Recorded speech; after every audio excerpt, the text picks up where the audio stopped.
領域展開。Et si la fin à laquelle nous avons assisté était tout simplement fausse ou plutôt irréelle? Dans Jujutsu Kaisen, il existe des moments et des espaces oniriques liés aux rêves, que le pire des exorcistes de l'histoire a nommé le royaume des malédictions. Et que ce soit dû à l'énergie occulte née des sentiments qui s'entremêlent entre deux exorcistes quand ils combattent comme pour Sukuna, ou directement dû à l'utilisation d'un sort de barrière comme avec Kenjaku, ou bien même dans l'extension de territoire de Yuji Itadori, ces espaces entre rêve et réalité existent. Et dans le manga Jujutsu Kaisen, rien ne nous indique qu'il s'agit d'un rêve, sauf quand le moment est venu de se réveiller. Mesdames et messieurs, ici Chage pour la dernière théorie avant la fin de Jujutsu Kaisen qui pourrait peut-être nous révéler le plus grand troll, je veux dire le plus grand twist de Gege Akutami, auteur du manga, car les derniers chapitres ne seraient peut-être qu'un rêve dont il faudrait se réveiller. Et vous allez voir, il y a des arguments, ça se tient, c'est troublant, donc accrochez-vous et restez éveillés. Commençons tout de suite par une fin étrange. Et il faudra garder une information en tête tout le long. Le titre du chapitre 270 de Jujutsu Kaisen, censé être l'avant-dernier, se nomme La fin du rêve. En effet, cette conclusion est particulière. Le rythme du manga Jujutsu Kaisen a toujours fait débat, mais depuis le chapitre 268 et le réveil de Megumi Fushiguro, cela est devenu carrément étrange. On a assisté à des changements de scène sans lien direct, à part d'être une finalité pour les personnages, en allant d'une scène à l'autre, comme dans un rêve. La position des personnages est elle aussi mystérieuse. Elle change d'un coup, ils pop, apparaissent de n'importe où. On a un personnage qui regarde vers le vide, et la case d'après, bah t'as Todo qui est assis en plein milieu de la pièce. Ok, il se téléporte, mais quand même, juste pour ça, ce serait étrange. Même Iguruma surprend Yuji, alors que bon, s'il est là, sûrement que Yuji devait savoir qu'il était en vie. Pourquoi était-il surpris? Puis, peut-être que tout ça est dû à un dessin maladroit, qui sait. Mais les détails s'accumulent. Parfois Yuji est dessiné avec 3 doigts, parfois avec 4 doigts, et c'est possible que ce soit seulement des erreurs, mais même sur des gros plans de visage, il manque des cicatrices d'une page à l'autre sur Megumi, comme dans un rêve où les détails s'effaceraient. Alors que Gege Akutami, je tiens à vous le dire et notez-le, fait quand même assez attention normalement. Il a écrit un commentaire dans le Jump quand il a oublié de dessiner la bague de Yuta. Et là, tu vas me dire qu'il laisserait passer des choses aussi grossière, et c'est pas juste graphiquement ou la narration qui est étrange, mais même la cohérence de l'œuvre qui est malmenée. Megumi s'est réveillé, sauf qu'après le bain de Sukuna qui a plongé son âme dans les abysses, et même l'infini qu'il s'est pris en étant le bouclier humain de Sukuna, il devrait quand même être un peu plus affecté, même titubé. Après tout, même Sukuna, en se prenant moins d'une seconde de cette extension de territoire, saignait du nez, et Megumi, lui, ne maîtrise même pas le sort d'inversion pour se soigner. Et même lui n'y pense pas directement et se demande à quoi est dû son mal de tête en se réveillant. Peut-être à autre chose, comme une illusion. Gakukanji, le vieux dirigeant, certes, lui a changé, mais au point de ne pas sécuriser la barrière qui protège le monde, parce que bon, vous avez le temps, vous êtes jeune, mangez du poulet, profitez de la jeunesse. Bon, j'avoue, il n'a pas dit manger du poulet, mais c'est étrange, un tel revirement qu'il soit plus souple après tout son parcours. Ok, mais on passe de celui qui veut exécuter Yuji Itadori dès le début immédiatement, car il est une menace possiblement, à tranquille, on gère, une menace bien pire, bah c'est pas grave, c'est pour demain. Puis même ce qu'il nous dit est assez bizarre, que le corps de Sukuna momifié tiendra la barrière de Tengen, alors qu'auparavant Kenjaku, en allant prendre le corps de Sukuna, ou du moins juste la tête pour l'offrir à Sukuna, bah le scientifique fou nous disait qu'il n'y avait pas besoin de cela, de ce corps, pour maintenir la barrière. Vraiment, c'est très bizarre. Qui plus est, au chapitre 222, nous apprenons qu'il n'y a pas de maître à la traque mortelle. Mais là, on nous dit que celle-ci est terminée, juste en ayant battu Sukuna. Enfin, de toute manière, nous n'avons pas d'autre explication. On apprendra même que les derniers exorcistes incarnés pendant la traque restants seront sauvés par Yuji et l'ange qui vont s'en occuper. Mais l'ange nous avait dit auparavant qu'il y avait très peu de chances de séparer une âme d'une relique sans tuer les deux. Donc Yuji partirait sur une mission où il est quasiment sûr de faire un carnage après avoir voulu voulu préserver des vies, dont même celle du grand Ryomen Sukuna, qui le déteste à fond et qui l'a fait énormément souffrir. C'est juste étrange. Et bien sûr, on pourrait tout expliquer avec des oublis de Gege Akutami, Gakuganji qui a juste changé, la barrière qui fonctionnait différemment vu que Tengen était là, même maîtrisé par Kenjaku. Et même si on nous parle de la fin de la traque, peut-être que ça n'a pas lieu réellement, mais juste que sans Kenjaku pour lancer les soldats et faire des chasses à l'homme, tout est plus ou moins calme, même si elle reste en cours. Et c'est plus ou moins terminé. Yuji qui découpe l'âme, maintenant peut-être que ça augmenterait les chances de sauver des gens, car avant il n'utilisait que le sort de l'ange, et c'est pour ça qu'on avait peu de chances de les garder en vie. Bref, vous m'aurez compris, des mini-incohérences ou des choses très peu expliquées, on voit ce qu'on veut, mais alors que chacun vit étrangement sa fin de vie rêvée, ça participe au fait qu'au final, on a quand même cette étrange sensation que quelque chose cloche avec cette fin, et l'heure va peut-être arriver. Les chapitres précédents avaient chacun une horloge, mais le chapitre fin du rêve n'en a plus. Peut-être qu'il est temps de se réveiller. Et donc je vais vous proposer deux théories sur ce qu'il se passe réellement. Peut-être que vous aurez déjà entendu parler de la première, mais la deuxième va vous choquer énormément. Et même dans tous les cas, on reste pas insensible. Bref, commençons tout de suite. Par Yuji nous fait rêver et Megumi est déjà mort. Car lors du chapitre 199 de Jujutsu Kaisen, l'ange nous avertit, il n'y aura que 1 seul % de chance afin que la séparation d'un hôte de son incarnation termine par une survie. Et alors que Yuji a accepté la mort de Megumi et que, étrangement, en un chapitre, il a réussi à le sauver en lui redonnant l'envie de vivre pour qu'il ait changé d'avis en un chapitre, je répète, la question est alors légitime. Est-ce trop beau pour être vrai? Et pour comprendre un peu de contexte, durant la bataille finale de Shinjuku, l'objectif a toujours été clair pour Yuji Itadori, sauver Megumi Fushiguro. Mais même après plusieurs essais, il a décidé de ne plus continuer à vivre. Il n'a plus sa sœur et a bien trop perdu. Sauf qu'il aurait changé d'avis apparemment en voyant ses amis se battre pour lui et s'est réveillé. Ainsi, depuis le chapitre 269, nous suivons son réveil qui est déjà étrange dans un certain sens, surtout qu'il se demandait pourquoi il avait mal à la tête et se dit que c'est dû à l'infini, mais qui sait. Et là, je dois même rajouter une série d'indices qui sont présents. Déjà, lors d'une interview, on apprend que Gege Akutami est fan de Christopher Nolan. Avec ses twists qui changent tout, on l'aura vu notamment dans la scène où Gojo et Sukuna se battaient dans un couloir d'immeuble tombant dans le vide, faisant écho à la scène du couloir d'Inception, un film où le protagoniste ne peut pas savoir s'il est dans un rêve ou dans la réalité. Ensuite, nous avons la musique que l'auteur a attribuée à Megumi, car oui, Gege Akutami aime bien mettre en lien des musiques avec ses personnages et l'a déclaré pour Megumi. On a Daydream du groupe Ushujin, une musique dans laquelle nous entendons cette parole. La fin du rêve continue-t-elle? Est-ce la vraie fin? Alors si ça c'est pas troublant, en plus on parle quand même de Megumi là, celui dont l'extension de territoire est liée aux chimères. Et une chimère est aussi, dans un autre sens, une illusion qu'on recherche, proche d'un rêve. Tout ça, mis à bout, commence à faire beaucoup. Mais plus encore, Megumi n'a pas changé d'avis n'importe où, mais bien dans l'extension de territoire de Yuji, qui par ses techniques liées à l'âme et de son aveu lui-même sans réelle maîtrise, peut constituer un monde entre rêve et réalité, tel son géniteur Kenjaku qui était rentré dans la tête de sa camarade. Et donc la grande question est-ce que nous ne serions pas dans l'extension de territoire de Yuji dans laquelle Megumi serait piégé? En effet, dans cette fin, tout est beau pour Yuji, c'est un altruiste et c'est peut-être ce qu'il espérait, ses camarades qui l'ont accompagné réalisant leurs rêves en cette fin. Megumi survit alors qu'il n'avait que 1% de chance de vivre, alors qu'il ne voulait même plus vivre. Nobara revient après s'être réveillé juste au bon moment et donc Yuji, même inconsciemment, aurait tout fait pour qu'en cette fin, dans son extension de territoire, Megumi voit le scénario le plus parfait possible, vu la situation, avec une sensation que tout va bien avant qu'il ne meure, car il a accepté sa mort, mais peut encore le faire reposer en paix.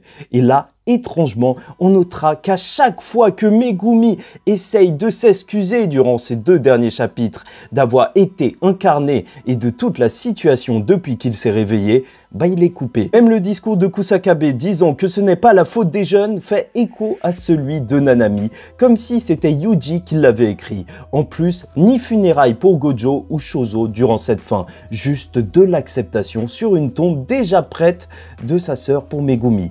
Et tout cela manga ne serait alors que le dernier cadeau de Yuji à son ami. Et tout se terminerait comme Gege Akutami l'avait dit il y a bien longtemps. Sur les 4 personnages Yuji, Nobara, Megumi, Gojo, un seul resterait en vie, ou 3 avec un seul mort. Et là, nous aurions seul Yuji qui vivrait. Et ça nous a peut-être été déjà subtilement montré il y a bien longtemps, alors que dans l'opening 1 de l'anime, on retrouve Yuji dans le métro, ce qu'on a vu au début de son extension de territoire, mais à la fin, il est seul et la larme a coulé, car il a tout perdu. Et encore, là pour la théorie, je suis en train de rester soft, mais on sait que Yuji est lié au Bouddha, voilà toute la symbolique de Jujutsu Kaisen, celui qui pardonne le Bodhisattva, et étrangement, on nous parle souvent de ces rêves qui pourraient permettre d'être un véritable exutoire pour une personne. Mais bon, je vais pas détailler dans ce sens-là parce que ça va partir un petit peu loin, je trouve. Ce serait donc une fausse conclusion à laquelle nous sommes en train d'assister, celle que Megumi penserait voir à travers Yuji. D'ailleurs, même la page du magazine de prépublication du Jump a dit très exactement 3 messages. Qu'il y a plus à venir,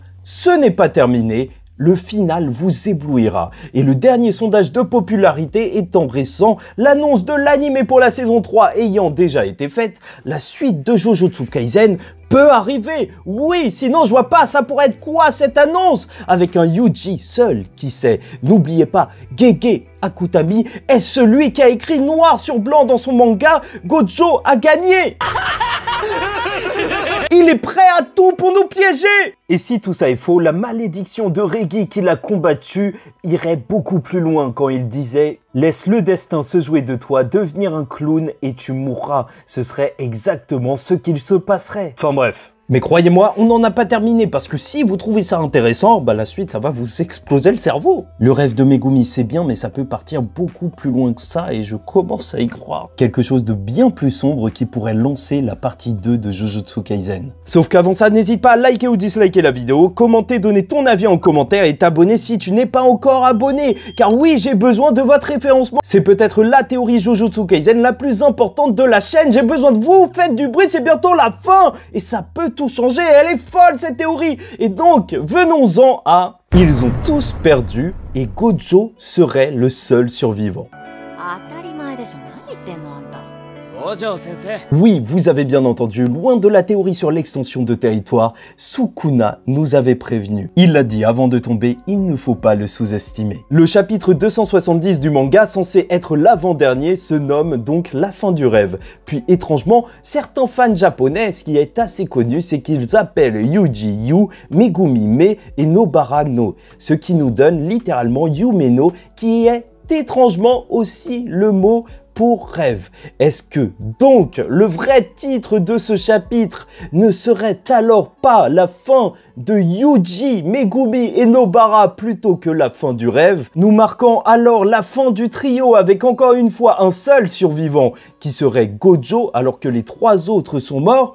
Et t'inquiète pas, on va détailler ça parce qu'il ne faut pas sous-estimer Sukuna et il aurait dans cette théorie déjà lancé la création de la créature de Kenjaku et chacun aurait été plongé dans un rêve alors qu'ils font partie du monstre ultime. En effet, ce n'est pas si fou que ça, la traque mortelle a commencé par Kenjaku qui a mis chacun des habitants non-joueurs dans le royaume des malédictions entre rêve et réalité et à la fin pourrait se terminer pareillement dans un rêve pour tout le monde. Et bon, est-ce que Kenjaku serait à l'initiative de ce rêve ou Sukuna qui lui aussi a montré pouvoir communiquer avec autrui sur un autre plan, qui sait, mais le fait est que pour toutes les raisons évoquées en début de vidéo, quelque chose cloche dans cette fin et l'horloge tourne, une horloge indiquant étrangement le numéro du chapitre où Gojo sortait de prison, un indice sur son retour. Personnellement, j'y crois, surtout qu'il y en a d'autres. Kenjaku, l'expert qui crée des êtres, en parlant à Mahito l'a dit, le corps est l'âme et l'âme est le corps. Une fois son corps soigné et fonctionnel, vu que Yuta l'utilisait, en théorie, son âme pourrait revenir aux commandes. Plus troublant encore, récemment, vous l'avez vu, Gege Akutami a dessiné un color spread en référence au groupe japonais Fuji Fabric et leur album Chronicle avec en remplacement des 4 membres sur la cover, le trio et Gojo. Puis, on le sait, celui à la place de Gojo est un chanteur qui est mort le 24 décembre, le même jour que Gojo, mais surtout, écoutez ces paroles de chansons extraites d'un des titres de l'album. Je ne peux pas dormir, je ne peux pas, en entendant les aiguilles de l'horloge défiler, si tu remarques toujours, si tu remarques, tout seul peut être nommé solitude. J'espère que les choses iront mieux demain. Si je pourrais, je l'aurais déjà fait. Quand je me réveillerai, je serai à nouveau seul. Et si ça, c'est pas exactement le scénario possible d'un Gojo qui le disait dans son rêve en pleine mort, qu'il espérait que ce ne soit pas un rêve.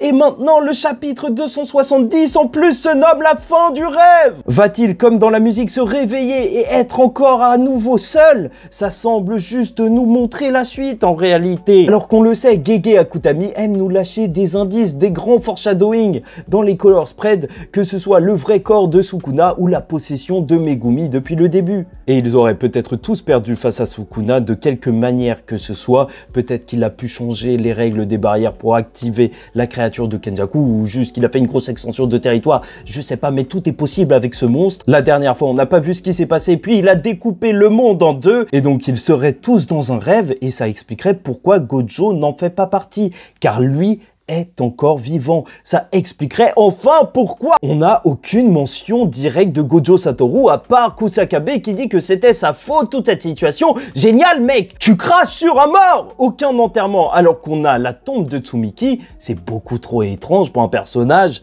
aussi important que Gojo. Qui sait, peut-être que la dernière mission de notre trio est due au fait que Gojo est en train de les réveiller. Oui, avec cette personne bizarre. Et ce qui me fait me dire que Gojo pourrait se réveiller dans une situation plus que délicate, c'est qu'à chaque fois qu'il s'est réveillé d'un rêve, ça tourne mal. Que ce soit juste avant Shibuya où il avait rêvé de sa jeunesse, ou juste avant que l'on découvre qu'il soit mort, où il était à l'aéroport. Imaginez donc la folie que ça pourrait être. Un ultime chapitre dont les dernières pages nous montreraient que le monstre de Kenjaku a été créé, la fusion a été activée, tout le monde se serait fait absorber et Gojo est seul face à ça. Puis un encart pour nous dire que c'est la fin de la partie 1 de Jujutsu Kaisen et le début de la seconde. Non, franchement, ça me fait rêver. C'est vrai, il y a encore tellement de choses à exploiter. On connaît toujours pas le lien entre Kenjaku et Sukuna. On sait pas c'est quoi le serment qui les lie pour que Sukuna protège Kenjaku comme ça. On n'a même pas vu Uraume se battre. Même Sukuna, il a une deuxième arme qu'on n'a jamais vue. Qu'est-ce qui se passe quand un serment est brisé? Et puis même, Kenjaku était sûr de son plan, même dans la mort, que sa volonté serait héritée. Et il est peut-être temps de la voir. Trop de mystère, il le disait, tant que cette chose continuera de coexister avec Sukuna, le cycle ne s'arrêtera pas, Yuji sera le centre de la nouvelle ère, mais qu'est-ce que c'est que cette nouvelle ère? Ou ça se trouve que j'abuse, et terminons sur « Et si c'était tout simplement la fin ?» Parce que c'est vrai, on va pas se mentir, de base, je suis pas super fan de toutes les théories par rapport aux rêves. Tsukuyomi infini, comme quoi Boruto c'était juste un rêve, t'inquiète, tu vas te réveiller. Mais encore une fois, dans Jujutsu Kaisen, ça passe, car c'est courant, ces espaces entre rêve et réalité. Sauf que là, Gege Akutami, en réalité, aussi pourrait tout terminer. Les questions ont plus ou moins toutes trouvé des réponses, même si c'était vague par moment, et peut-être que le titre, la fin du rêve, est juste là, car Gojo a son rêve depuis le chapitre 11, qui s'arrête désormais, car il est devenu réalité. La jeune génération a remplacé l'ancien système, même si ça s'est fait plus ou moins à moitié. Dans tous les cas, ils sont assez forts pour être devenus ingérables par qui que ce soit. Les conservateurs sont tombés et tout est peut-être bien qui finit étrangement bien. Peut-être que j'abuse énormément en croyant au fait que Gege Akutami est en train de nous piéger, qu'il a prévu quelque chose d'énorme. Mais une chose est sûre, c'est que si il nous fait tout ce pipeau par rapport à Gojo Satoru, c'est bien pour rendre les fans fous et pour qu'ils se déchirent en espérant qu'ils reviennent ou pas, ou je sais pas quoi. Gege Akutami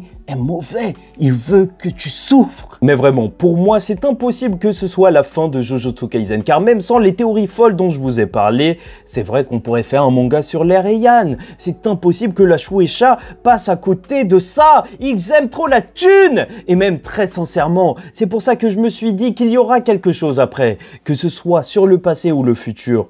Pourquoi nous aurait-on dit alors que Sukuna n'était pas à fond, qu'en fait il était plus fort dans son réel corps? Ok, oui, ça lui donne une aura imbattable et compagnie, mais si c'était juste pour ça, alors c'est totalement frustrant pour nous. On peut pas nous parler d'un boss final, même qu'il soit battu, et qu'à la fin, on nous dise, bah en fait, il était pas au max. Si on allait vraiment jamais le revoir, ou revoir d'autres personnages et compagnie, et que c'était vraiment la fin de l'histoire, ça aurait été super bizarre de terminer sur ça, de dire qu'il était pas à fond, c'est la fin. Normalement, tu montres tout, tu donnes tout. Vraiment, que ce soit la théorie 1 ou la théorie 2, ou peut-être même un petit mélange des deux, je suis sûr qu'il va y avoir quelque chose. Ou peut-être que ces imprécisions et petits trucs bizarres, bah c'est juste dû au fait que Gege Akutami est en burn-out, c'est un auteur du Jump, mais je n'espère pas. Et bon, je crois fermement que Tengen pourrait être le réel ennemi après tout, mais ce sera le sujet d'une autre vidéo parce que là ça commence à être un petit peu long.